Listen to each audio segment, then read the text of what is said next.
राम नाम शुभ मंगलम, हर्षे सकल समाज।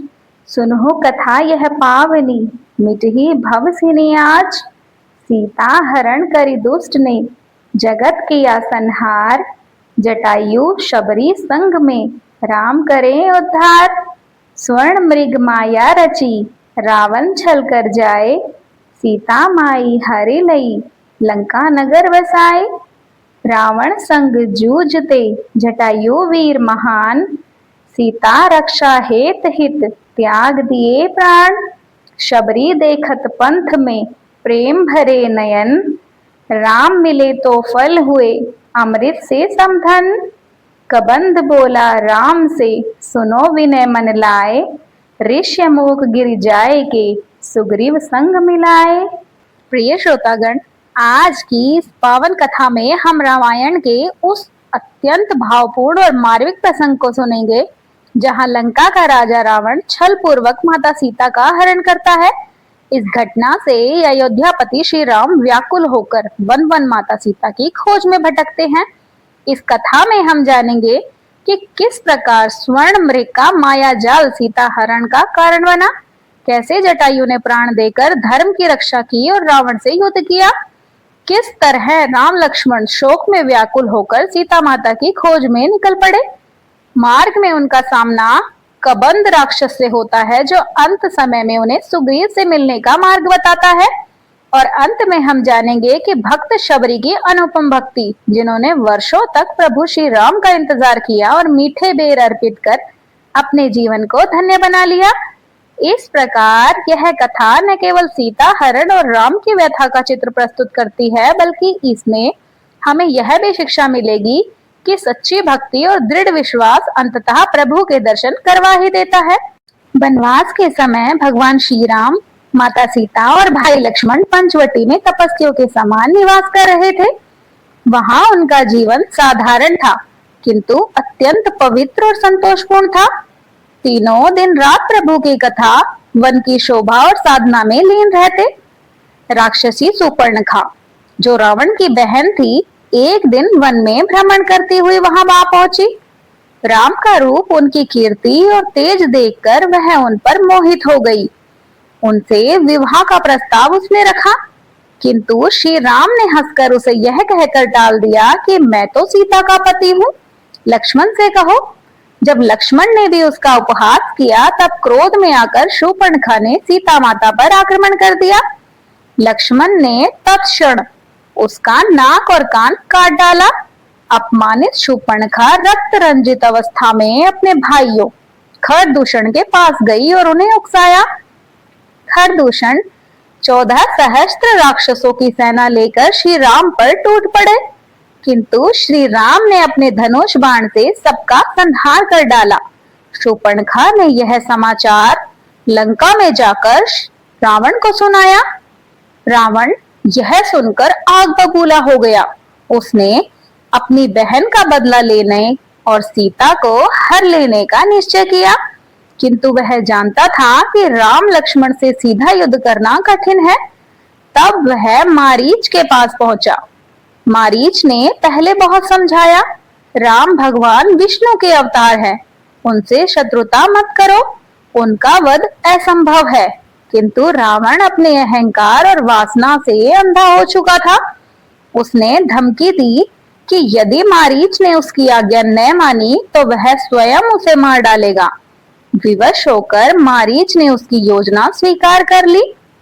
मारीच ने एक अद्भुत स्वर्ण मृग का रूप धारण किया और पंचवटी के समीप विचरण करने लगा।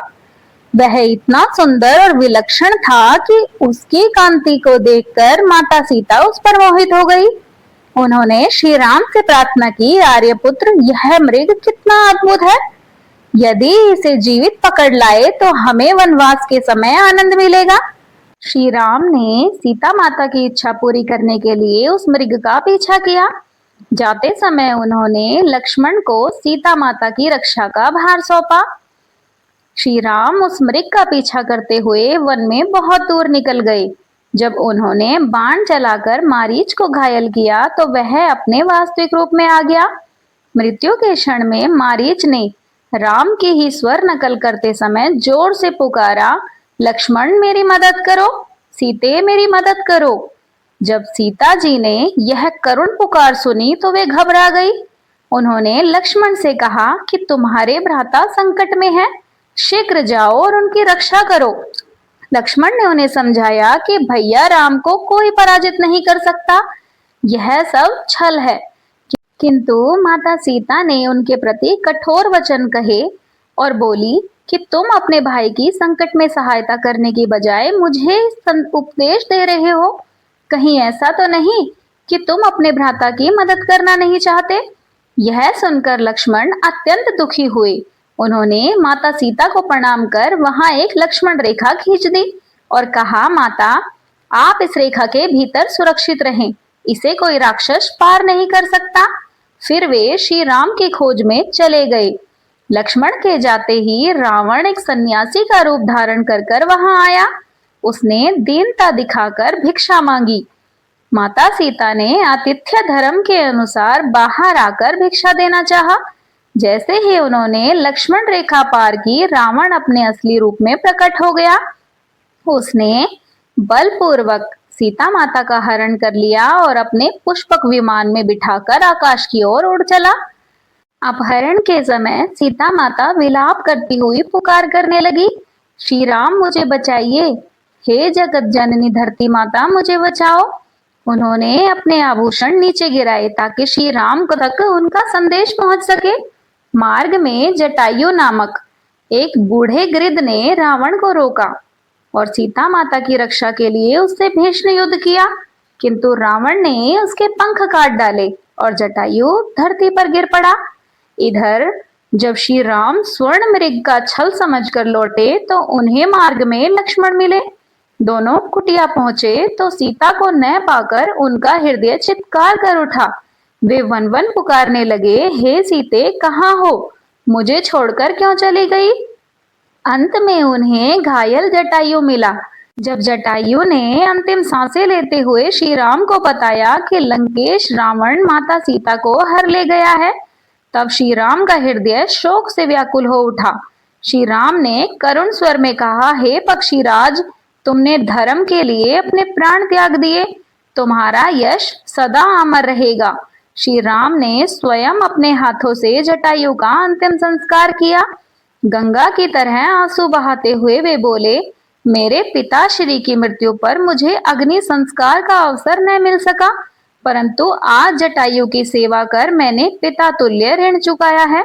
जटायु का अंतिम संस्कार करने के बाद श्री राम और लक्ष्मण दोनों ही वन वन जाकर सीता माता की खोज करने लगे। मार्ग में उन्हें कबंध नामक एक राक्षस मिला। उसका शरीर विकृत और भयानक था। उसने श्री राम और लक्ष्मण को पकड़ लिया। श्री राम ने उसे बाण से मार डाला। मृत्यु से पूर्व कबंध ने कहा, हे राम, मैं पहले गंधर्व था, शाप से मैं राक्षस बना, आज आपके हाथों मुक्त हुआ हूँ। अब आप माता सीता की खोज में ऋष्यमुख पर्वत पर निवास करने वाले सुग्रीव से मिलिए, वह आपकी सहायता करेंगे। यह कहकर कबंध स्वर्ग लोक को चला गया। अब जानते हैं शबरी से दर्शन। राम और लक्ष्मण आगे बढ़े। मार्ग में उन्हें एक आश्रम मिला। यह था शबरी का आश्रम। शबरी एक वृद्ध तपस्विनी थी जो अपने गुरु मतंग ऋषि की आज्ञा से वर्षों से श्री राम के आगमन की प्रतीक्षा कर रही थी। ज्यों ही उसने श्री राम को देखा, उसकी आंखें आनंद अश्रु से भर उठी। उसने दोनों भाइयों को प्रणाम किया और अत्यंत प्रेम से उनका स्वागत किया। शबरी ने श्री राम को आसन दिया और सेवा में लग गई। उसने वन वन से जंगली बेर तोड़े थे। वह हर बेर को स्वयं चख कर देखती कि यह मीठा है या नहीं। मीठे बेर ही राम को अर्पित करती। श्री राम ने प्रेम पूर्वक उन बेरों को स्वीकार किया और बोले, माता, तुम्हारा प्रेम इन फलों को अमृत से भी बढ़कर मधुर बना देता है। भक्ति में पदार्थ का मूल्य नहीं, भावनाओं की शुद्धता ही श्रेष्ठ है। शबरी ने उनके चरणों में गिरकर कहा, प्रभु, अब मेरा जीवन धन्य हुआ। मैंने केवल आपके दर्शन की कामना की थी। श्री राम ने उसे उपदेश देते हुए कहा कि भक्ति के 9 लक्षण हैं। सत्संग, कथा, श्रवण, गुरु सेवा, नाम जप, संयम, शील, संतोष, ईश्वर में दृढ़ विश्वास और निष्काम प्रेम, इनका पालन करने से जीव मोक्ष पाता है। श्री राम के चरण स्पर्श करते ही शबरी का शरीर तेजोमय हो उठा और उसने देह त्याग कर परधाम प्राप्त किया। शबरी ने जाते जाते श्री राम को स्मरण कराया कि हे प्रभु, अब आप ऋष्यमुख पर्वत पर सुग्रीव से मिले, वह आपकी सहायता करेंगे। श्री राम और लक्ष्मण वहां से सुग्रीव की ओर प्रस्थान करते हैं। यहीं से आगे चलकर उनकी मित्रता होगी और सीता माता की खोज का मार्ग प्रशस्त होगा। प्रिय श्रोतागण, आपने अभी अभी रामायण के उस पावन प्रसंग का श्रवण किया जिसमें रावण द्वारा माता सीता का हरण, जटायु का धर्म रक्षण हेतु बलिदान, श्री राम लक्ष्मण का सीता की खोज में व्याकुल होना, कबंध वध और अंत में भक्त शबरी की निष्कपट भक्ति का अनुपम उदाहरण हमने देखा। यह कथा हमें सिखाती है कि छल और अन्याय का अंत निश्चित है। धर्म और सत्य की रक्षा के लिए यदि प्राण भी त्यागने पड़े तो वह सार्थक हो जाते हैं।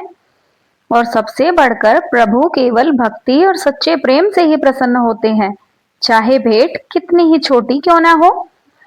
यदि आपको यह कथा हृदय स्पर्शी लगी हो तो कृपया हमारे इस चैनल को लाइक करें, शेयर करें और सब्सक्राइब करें ताकि और भी दिव्य प्रसंग और राम कथाएं आप तक निरंतर पहुंचती रहे। तो प्रेम से बोलिए जय श्री राम।